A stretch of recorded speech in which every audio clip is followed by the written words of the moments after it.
Minister, when is this all going to happen? When will we begin paying road user charges? We're specifically not setting an exact date because we've got to get the system right first. This is a huge change for the country. It's the biggest change to the way we pay for our roads in 50 years, so we want to take the time to get it right. So we'll legislate next year in 2026. We'll get the system ready to go in 2027, and at some point after that we'll do the big switcheroony. We'll make sure that everyone is able to access the new system and require that of people. But I'm not going to give you an exact date, but it'll be some point after 2027. Okay, so how will it work? You want it to be a digitised system, so will it be an app?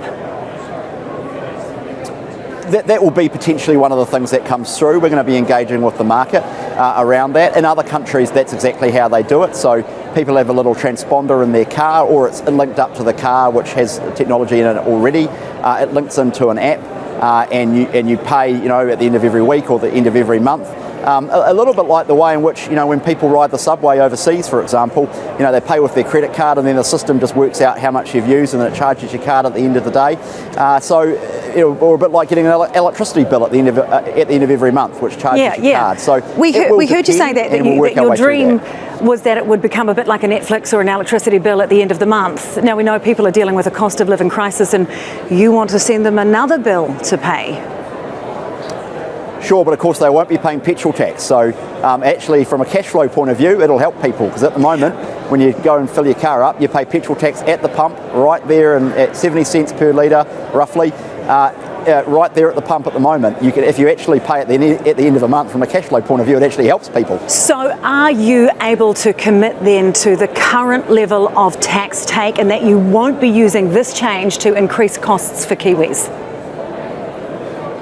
It's not about increasing costs for Kiwis, it's about protecting the revenue base of the National Land Transport Fund. So every dollar that people pay in petrol tax at the moment goes into a thing called the National Land Transport Fund, and that goes out to pay for new roads and to maintain the roads we've already got, and it goes into the transport system. The issue we've got at the moment is that as cars get more fuel efficient, and as hybrids come on, and 10 years ago there were 12,000 hybrids, now we've got 350,000 hybrids in the fleet, the revenue base of the National Land Transport Fund is eroding, and that means there's less money to pay for new roads and to maintain the ones that we've already got. So this is about future-proofing the system to make sure we can continue to pay for roads. Sure, but is it going to get more expensive for Kiwis? Because we crunched the numbers based on the information that was available today, and it looked like the average petrol driver would end up paying about an extra $270 a year. Well, it depends on the fuel efficiency of the car, so everyone will be in a different situation, and obviously road user charges is an entirely different system, and it's based on distance but also based on weight. The short answer is it will depend based on the amount you travel, based on the type of car that you've got, based on the damage that your car that you own does to the road.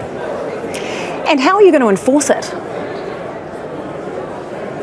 So it'll be enforced in the same way that the road rules are enforced now. So we have a system of electronic road user charges right now for trucks, for example. So a lot of the truck companies use electronic road user charges now. They have little transponders in cars that some people watching will be familiar with, and the new system will have checks by the police, for example, as well. It will be against the law to not use the system and account for your ruck.